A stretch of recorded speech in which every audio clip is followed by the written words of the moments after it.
We're live. Hey. Yeah, no intro video. It's No intro okay. We video know in this time time. though. We don't do them anymore. No more intro videos. Yes, we No, do. we do. It's just sometimes the go live button is elusive and difficult to find. It's okay. In case those are wondering, also we're asking IT to get Tristan a new laptop if they are watching. Yeah, if anyone from IT is watching, I need a new laptop. Don't ask me questions. No, it's just getting old. But yeah, thank you so much for tuning in to GPS Live for Friday, May 26th, 2023. We are so excited to have you here. If you're watching with us live, if you're watching on demand, that's absolutely great. We love to see that. You guys can go ahead and leave comments for us. We will see those rolling in live as you leave them. So we love can comments. To you. We love your comments. We have some great stories lined up this week. But before we jump into anything, I'm just going to go ahead and throw up our disclaimer that the views and opinions that we express are our own. They are not necessarily reflective of GuidePoint Security and their official views and opinions. We're just two dudes doing cybersecurity stuff and talking about it. Talking about two dudes doing cybersecurity stuff, how was your week, Tristan? I'm sorry I was out last week. Had some family in town, but I'm here. But we did great. We got Mario on the show. Not of the It's a Me variety, but of the Campesano style. And the show was great. Hope that you enjoyed your family being in town. My week was pretty great. Did some fun shows, did some good stuff, built a cool Lego set. I mean, my life's awesome, man. How was your week? I haven't seen the new Mario movie, Super Mario Brothers movie yet. I will eventually see it in time that you bring that up. But don't overall, don't pay for it. I don't want them to have incentive to make more. If I'm reading between the lines, I don't condone that. But anyways, but no, exciting week. Of all the things, it was actually my birthday was also this past weekend. So happy birthday! Yeah.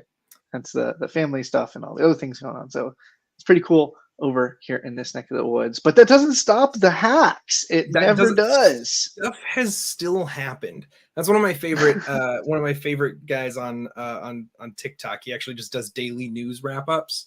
And his intro for everything is great. He'll always have like something ridiculous like the moon is out of its phases and stuff has still happened. And he rolls into the whole thing. He's great. Go follow him if you can find him based on that description. Perfect. Speaking of following things based on vague descriptions, our first story this week comes to us from Darkring. Well, actually, it comes to us from like all over the internet because everyone's talking about it. But we specifically this is literally everywhere online this week. I don't feel like anybody could have missed it. I feel like if you are even like 4 steps removed from cybersecurity, you probably saw a story about this somewhere. But Google's new top level domains are problematic for a bevy of reasons.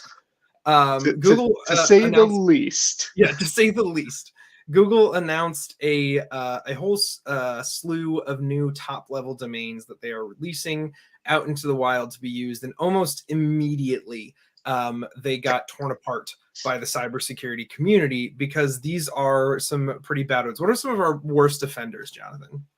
Well, for those that are familiar, right, top level domains are TLDs, things like .com, .net, .org. Now, if you flip that on its head and think about file extensions on computers, one of the newest ones to the internet is .zip, right? And a lot of not the newest file extension, the newest TLD. We should say that is the newest TLD. .zip and so where we're going with this is imagine if websites are named after files now. And so 2 of the newest TLDs to be released by Google is .zip and .mov or movie files, which anybody who's familiar with a Mac knows that both of these are very common file extensions. But Tristan, why is this bad? This is a real problem. We've been talking a lot in cybersecurity lately about the ease of and proliferation of social engineering using AI tools, and this is now yet another thing layered in on top of that. You have extremely common file extensions like .zip, .move. I mean, if you've ever received a video from someone using an iPhone, right, you are familiar with the .move extension. Like I get it all the time from like my parents trying to send me videos and stuff. Um, these file extensions are so common, and they are frequently already used in phishing attacks, in social engineering attacks, in mass phishing campaigns. You ask someone to download a zip file that contains multitudes inside it. And now that can be used. Someone says, "Oh, I need to download this file," and they click on it, and it just goes to a browser that could be any kind of drive-by domain. It's pretty egregious, if you ask me. Yeah. We've graduated from the days of sexypic.jpeg.exe with the double extension trick, right, where it hides it on Windows by default. But Right. this one is actually really new. And so for those, that are really about to put their technical hat on, follow my lead. There are a couple of symbols that really break out a website URL, that whole thing as a whole. And one of the tricks here is the @ symbol. And so what happens is when you shove an @ symbol into kind of that domain name, it segments it out into this kind of like authentication scheme. And so the idea is you can actually end what appears to be a legitimate URL with @ and then whatever update.zip or whatever .zip domain that you buy.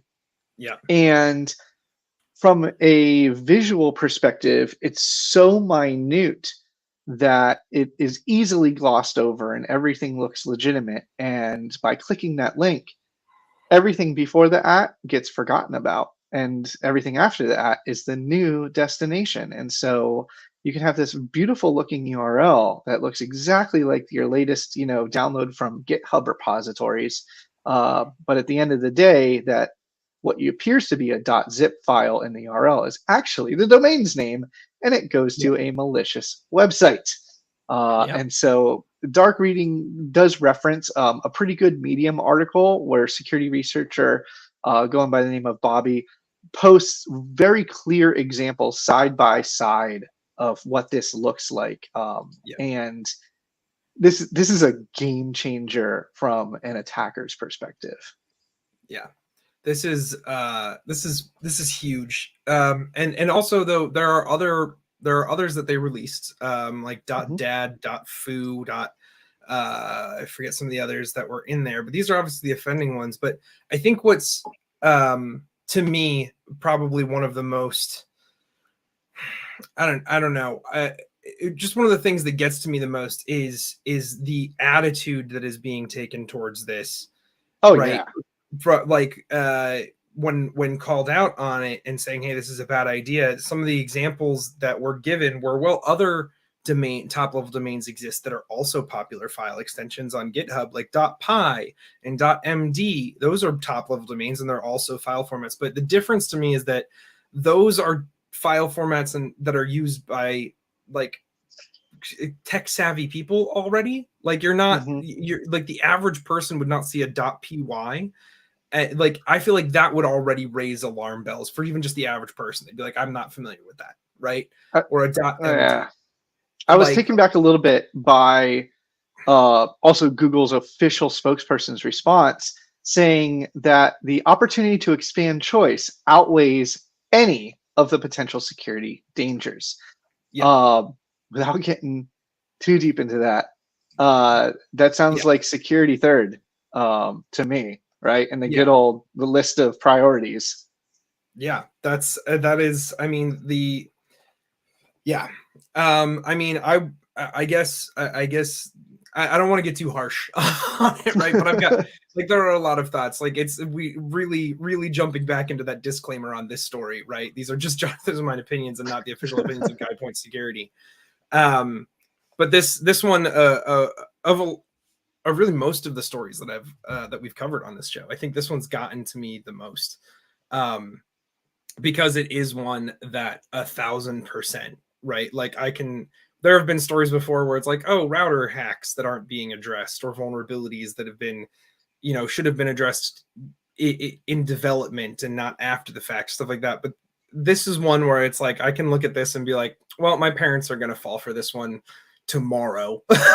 Like this is going to be bad, I think, if this gets out. Now it's important to note so far, there's no evidence that these have been used in the wild yet for phishing campaigns. There was a survey done of all of the .zips that have been registered so far, and very, very few of them, if any, appeared to be malicious. But it's out there. It's only a matter of time. Yeah, you're right. It is a matter of time. There are a number of .zip domains being used for jokes right now as part of their proof of concepts during security research. Some of them are rickrolls, some of them are other things. But this will grow, and this will open up a new avenue again. And also the fact that it seems like a brazen expansion, as you and I were talking before the show, as like a .com boom. We are going to see more popular, right? I'm waiting for the day that we have .jpeg, .png, .exe, right? As the name of websites, because somebody somewhere is going to think that this is a good business play, and that is going to put the rest of us at risk. We may even have to change, some kind of major components around how URL interpretation works in modern browsers to thwart attacks that are going to be taking advantage of this, amongst other Unicode characters that have already been called out too. I think to pairing this with, I think it's been a while now. I mean, it was years and years ago that I first saw statistics on it, but it can only have gotten, worse, quote unquote, by now.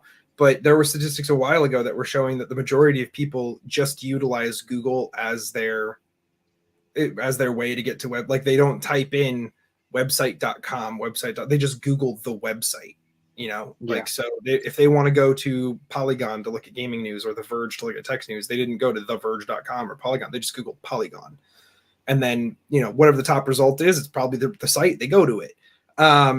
You start looking at stuff like that with these kinds of things. I mean, you're going to get, you're going to run into some problems, right? People who just really are not paying attention to the fact that they're going to website.zip, website.something, right? But we've got more stories to talk about. yeah. Talking about, we got some serious problems here and clicking stuff.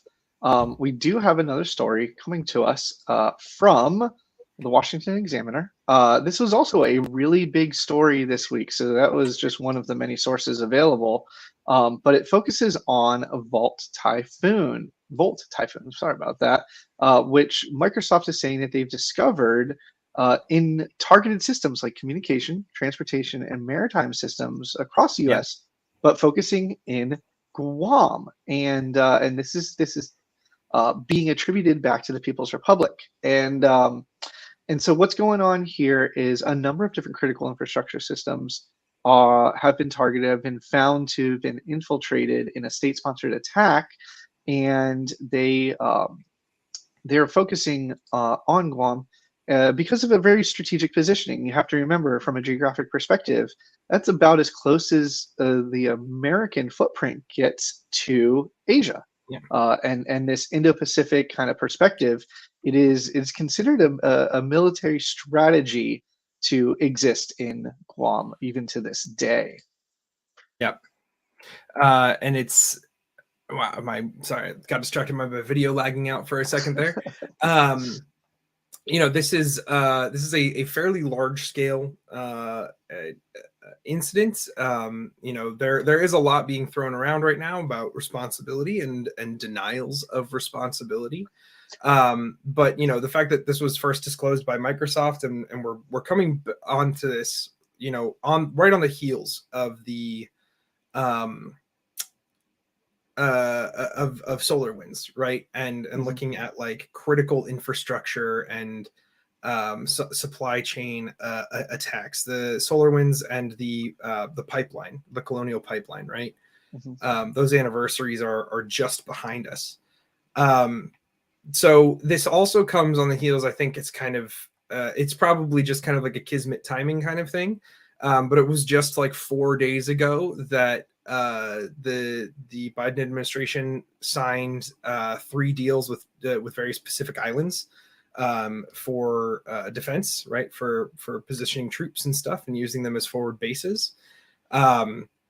So this really this is a long running campaign that Microsoft claims to have uncovered, right? This has been a long time a long time back that these first infiltrations were made. It was very stealthy and very quiet according to all of the reporting. So it just seems like a weird, it's like a very Cold War-esque, like small steps are being made on each side to like move towards like, is something gonna happen? But this is, this is just more proof of the fact that the recent efforts to move towards higher states of cybersecurity across, critical infrastructures across our defense are the right move. We're looking at with this rail, oil and gas, power, but also telecommunications, various pieces of infrastructure that are vital not only to military and defense, but also to civilian life, and pieces that if they were to go down would cause chaos within the U.S. So what we do know up to now is that these types of state-sponsored actors that are based in the People's Republic tend to focus very heavily on espionage and information gathering. And this is kind of a classic in the sense that there are still a number of breaches to this day that have happened in the United States where the data has never appeared online in some kind of dark web forum or onion land where it has been put up for sale in some kind of money grabbing scheme. It has simply just been stolen and collected, and that is part of it. It's just how much information can be collected, how much can we learn, how much can we kind of just watch and monitor. And so that's kind of also being called out in this particular attack, is that the behavior intends that it's going to be espionage, that it's going to be information gathering, and they want to maintain access without being detected for as long as possible. Another part of this is that this particular allegation of infiltration and attack has been, brought about by what's called the Five Eyes, right? And for those that are not familiar with the Five Eyes online, I'm not talking about some weird movie. This is actually called the Five Eyes. It's a group of nations that tend to work together on topics like cybersecurity. So it's Australia, Canada, the UK, New Zealand, and the United States, and they are all kind of coming forward. All of the members of the Five Eyes saying, we are seeing this kind of infrastructure attack, monitoring, information gathering. But of course, there's a lot of swift denial by the adversaries that are being blamed for this attack. They're calling it political agendas of the sort. Yeah. Yep. And honestly, with this one, it's very hard to try and maintain neutral opinions, right? On some stuff like this. And it's very easy to slide into conspiracy mode almost with some of these things. And so what I would caution for viewers and for anyone who's watching this live or on demand on demand, you're in the future, so who knows? But approach all of this too with still maintaining kind of a grain of salt. There's a lot of information still coming out, I think, and a lot of things, and it remains to be seen how all the parties involved respond to these things before we get overly panicked. It's always healthy to maintain a baseline level of panic, but don't let this one necessarily spike you into the red. Yeah, and by no means, as you mentioned, is attacks on critical infrastructure a new topic for us. This is something that we've Right. been seeing for many, many, many years, dating back to things like Stuxnet, where these types of systems were hyper focused, hyper targeted by different nation states, Yeah. and we're going to continue to see it. There, I feel like everybody, whether it's the news this week or the past couple of years, has continued to hear more about critical infrastructure being targeted, Colonial Pipeline being one of the major ones, but also that just seems to be growing and growing, not just in what's happening in the public eye, but also what's happening behind the scenes, right? Interest in growing security around all the buzzwords, right? So SCADA, ICS, OT systems, right? You name it. I feel like also, by the way, I feel like OT is totally the buzzword of this year. Yeah. I keep hearing it everywhere, and I so certainly do. yes, being cognizant of the security requirements for a lot of these systems and the trickiness behind the security requirements for a lot of these systems, right? I'm very familiar with a lot of the power companies saying, "Yeah, all right, fine, I got to do NERC SIP," right? Sorry, I think that Yep. was published in 2006.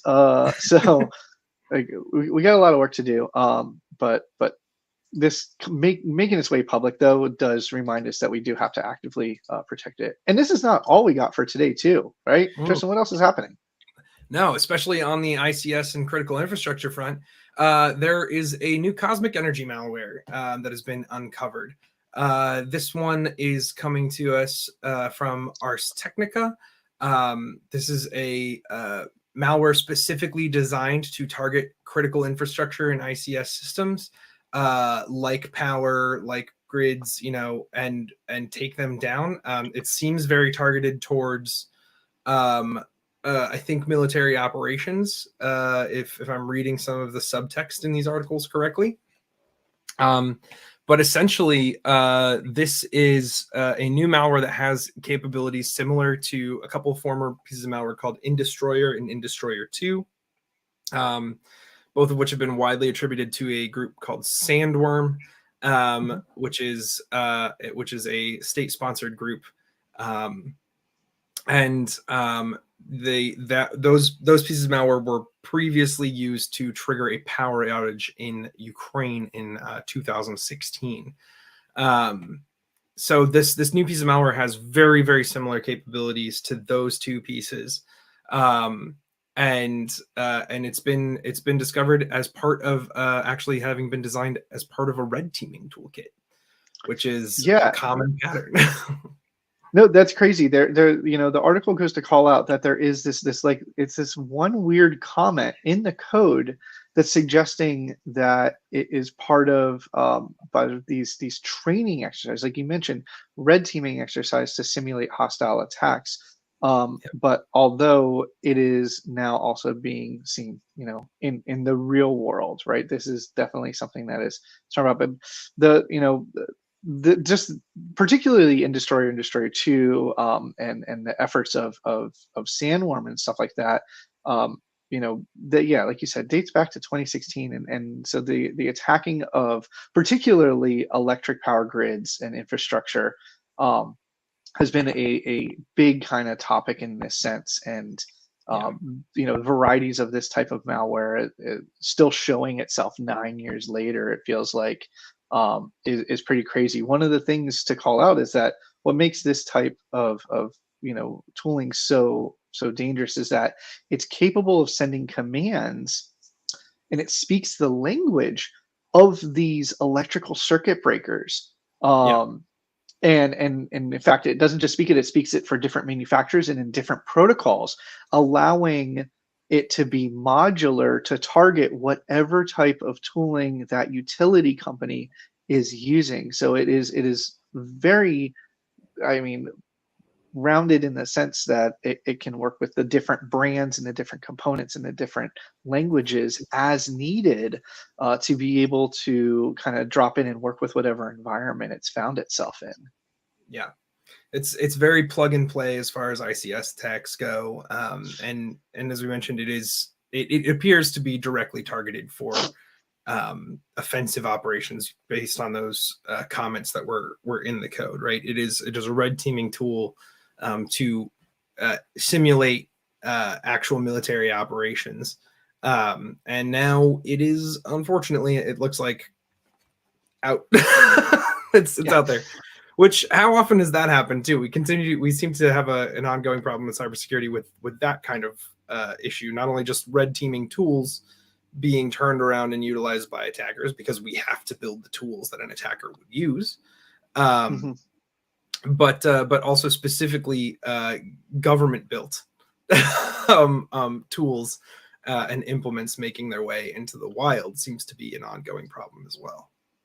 So what's happening here is a lot of these pieces of malware are taking advantage of what's called IEC 104, or for those in the industry, IEC 60870-5-104, which basically allows infrastructure systems to mimic and utilize a similar protocol to standard networking, like the OSI model, and therefore be able to operate on things like Ethernet, right, and serial. And so it's you know, a lot of these more specific devices within you know, these OT networks, right, within the power industry, leverage an IEC 104 compliant device protocol, and they speak these things. And so you know, it's very targeted for those that are not in this kind of space. It may sound like a little bit different, but just remember, a lot of these devices are also computers in some way, in some form, in their own little Yeah. interesting methodology, and they are connected to some kind of network, to some kind of link, to some kind of potentially internet. And you know, they, although they may speak their own independent protocol at a networking level, at a communication level, they happen to be similar in that sense. So Yeah. crazy stuff. Yeah, and that's not the only ICS news though that we have. We're going to end on a high note here, as we've been trying to do recently. Google has released the 0.1, I think, version Yeah. of their new tool called Guac, which is addressing a problem that we have discussed quite frequently on the show before, but taking care of that software bill of, why do I always forget the last term? Materials. Yeah. Materials. And so Guac version 0.1 beta has been released this week. And what's really cool is it's that other favorite buzzword, SBOM, right? Or software bill of materials. Yeah. But also SA attestations, OSV vulnerability feeds. What we're looking at here is Google's take on a tasty treat, right? Yes, to help with putting together all of those components that all of our applications are made of. But the biggest thing here is it's going to be this kind of consolidation map matrix, taking in from your repositories, from your development environments, and from your vendors, and being able to highlight and immediately tackle high priority and high profile supply chain attacks by saying, look, there is a bug in this particular module, and here's all the things across our environment that utilize it. Let's act efficiently. Let's act quickly. Let's kind of, right, create a policy to forbid the use of those types of things, as they say, quote unquote, to reduce the blast radius. Right. So pretty cool tool. I know there's a lot of you know, vendors in this space too, but Google looks like they're taking a crack at it. Yeah, I'll freely admit that I went and I read Google's actual announcement blog, and some of it just went straight over my head. Like that's fine, but like the general idea, right, is clear to me. It was really just like looking at stuff where I was like, oh well, there's a term that I've heard and never looked into. But yeah, it is a powerful new tool to allow organizations to be able to query basically the database to say, hey, what is the interactions between these different things? What pieces of things live in other things? And what do I need to be worried about? That's it right there. Your things are made of things, whether you know it or not. Everything is a thing, and very few things are not things. And Correct. that is our nugget of wisdom for the week. Very few things are not things. Thank you so much for joining us for GPS Live for Friday, May 26th. We're very happy that you gave us some of your time, whether that was live or on demand. if you found this week's stories interesting, go ahead and let us know. If there are topics that we haven't covered before that you'd like us to start digging into, also please shoot us a comment. Let us know. We can start kind of trying to pull stories for things that you guys find interesting. And so with that, on behalf of Guide Point Security, but not officially representing their views and opinions, I have been and will continue to be Tristan Morris. And I am Jonathan Singer. We're going to play the clicky game. Yeah, we're going to play the clicky game, and we will see you next time.